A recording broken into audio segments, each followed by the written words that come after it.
What is baiting in narcissistic abuse? It's a manipulation tactic that happens when a narcissist tries to make you angry or upset or otherwise tries to get a rise out of you. For example, the narcissist might use this when they want to start an argument with you in order to dump their emotional garbage all over you. It's also used in front of other people as a way to make you look crazy or to show that you're the one that's causing trouble in the relationship. Have you ever been baited by a narcissist? Let me know.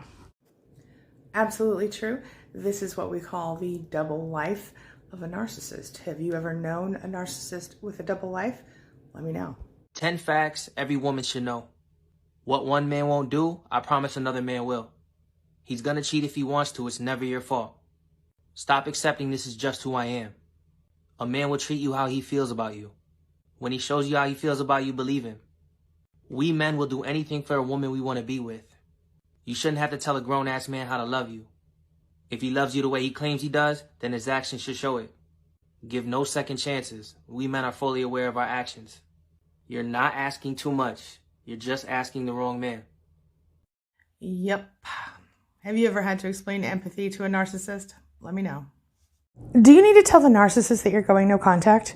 A lot of survivors ask me if they have to tell the narcissist that they want to go no contact. The fact is, it's pretty much up to you. If you have kids together, you might remain in contact until the kids are adults, and even then, you can stop communicating with the narcissist on anything outside of the children. Personally, while I don't think you owe them an explanation and you're under no real ethical obligation, a lot of survivors just want me to tell them to avoid the possibility of added drama. Now, while it doesn't always help, it could in some cases. It might be best to let them know via text, email, or snail mail. I wouldn't suggest telling them in person, as you'll only end up being talked out of it or suffering more abuse. In either case, it won't end well. So have you gone no contact with a narcissist? And if you did you let them know first? Let me know. So the narcissist is lying to everyone about you. I know exactly how helpless you feel and how frustrating this is. In fact, it feels like a narcissistic smear campaign, which is a common tactic they use to control or isolate you from others in your life. It's where the narcissist spreads rumors and lies about you to socially or otherwise isolate you and to get additional narcissistic supply in the form of pity from those who are hearing their latest sob story. So how do you deal? Well, you make a point of staying calm and you avoid overreacting. And if at all possible, you avoid reacting at all. If people come to you with questions and they are people who you feel have a right to ask you those questions, you can tell them your side of the story one time. You say, I did or did not do that, and if you know me, you know better. And that's it. After that, if this person is unable to understand you or refuses to see your side, you might do better to step back emotionally and reassess the relationship when you're more healed. So have you experienced a smear campaign at the hands of a narcissist? Let me know. What happened? How did you deal? You know, I always say that narcissists have no level to which they will not stoop. And here's an example of that, where a narcissist uses a child against their parent in a smear campaign in a way that could technically also endanger the child's safety, security, etc. This is a very common example of a smear campaign where not only do they bring in the new supply to cause you additional grief, but they really literally will go after your job and try to get you fired. Have you experienced that? Let me know. Oh yeah, because when she acted like she was so upset and sad and scared about her father, what was happening? She was getting attention. Everybody was like, oh, are you okay? Poor you. That's narcissistic supply. Two things. First of all, narcissists have a hard time with genuine empathy. They don't have it. I mean, they have intellectual empathy. What's it called? Cognitive empathy.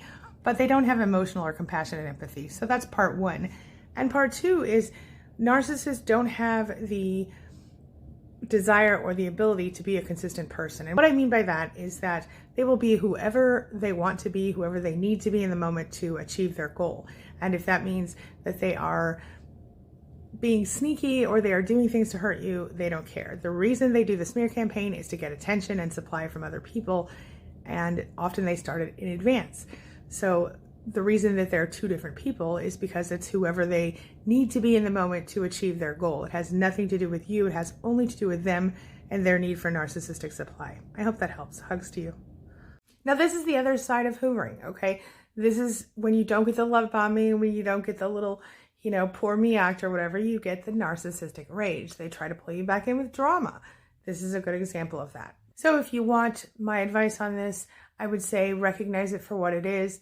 Block her unless you have no choice but to keep her unblocked. If you guys have kids together, you can do it all through text, and you can even use court-approved apps for that. So don't fall for it. Take care of yourself. Hugs. The best revenge is purposeful separation and intentional manifestation of the life that you want and living the life that you want and being happy despite the fact that you even know the narcissist or knew of the narcissist.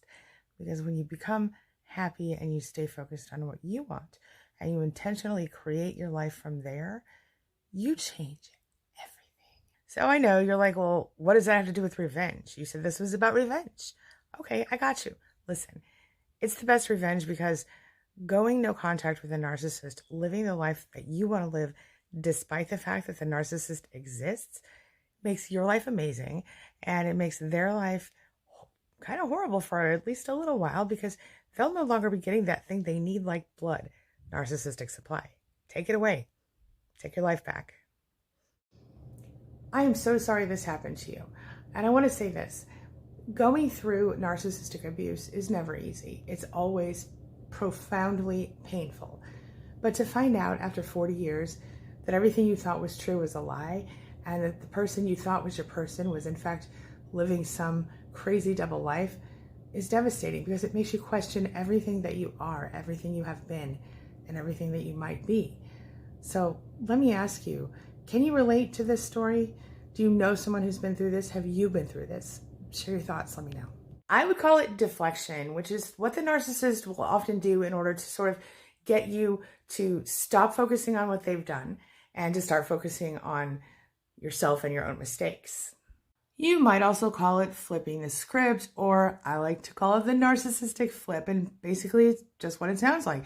They take anything they make up, anything they think you've done wrong or pretend or imagine you've done wrong, and they throw it in your face anytime you have a legitimate complaint or a legitimate argument or anything like that. So have you experienced deflection in narcissistic abuse? Let me know. This is absolutely important. Even if you're working through your triggers by using pattern interrupts to kind of slow yourself down, you still need to eventually work on the healing part of it. This is just a temporary technique that you can use to help you get through the moments, say if you're at work or you're out with friends and you don't really have time to stop and deal with the trigger in the moment. I hope that helps. Yep, that's very common, and it's called a smear campaign. The narcissist goes after you with your friends and your family, spreads rumors and lies about you in an attempt to discredit you almost in advance and sometimes after the actual breakup. Very common. You been there? Let me know. This is another example of the smear campaign and another way it's been used.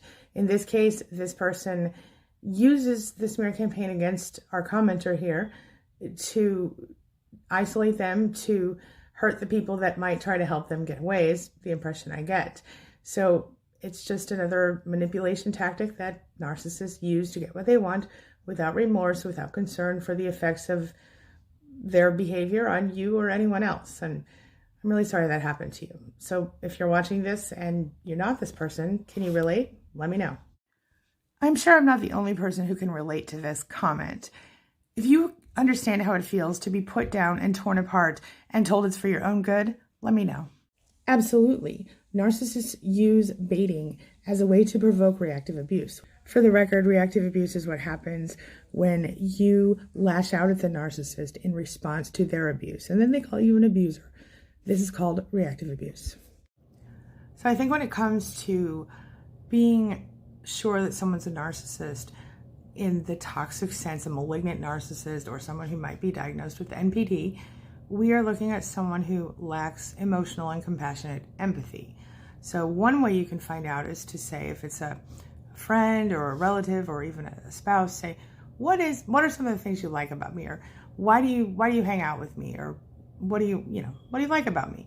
And if they are someone who is healthy or normal, they'll focus on things that are about you as a person. You're intelligent, you're creative, whatever. But if you're talking about a narcissist, they're going to say things that are about what you do for them. I like how you rub my back. I like how you look on my arm, whatever. The other thing is, how do they act around people or situations that are hurtful or stressful? Are they compassionate or not to other people? How do they treat other people? You make a great point, and I wanted to define dog whistling for those who don't know. So dog whistling is what happens when a narcissist is sort of using little secret signals to abuse you in public. For example, they might give you a certain look and then you're just going to know you're in trouble when you get home. Or they might say a phrase that sounds totally innocent and you'll know something like they're flirting with someone else, or they are saying something that is hurtful to you for any number of reasons. They call it dog whistling because originally it was a political term, but basically because when a dog hears a dog whistle, no one else does. You get the idea. Ever experienced that? Let me know. The fact is that you cannot heal in the same environment that made you sick.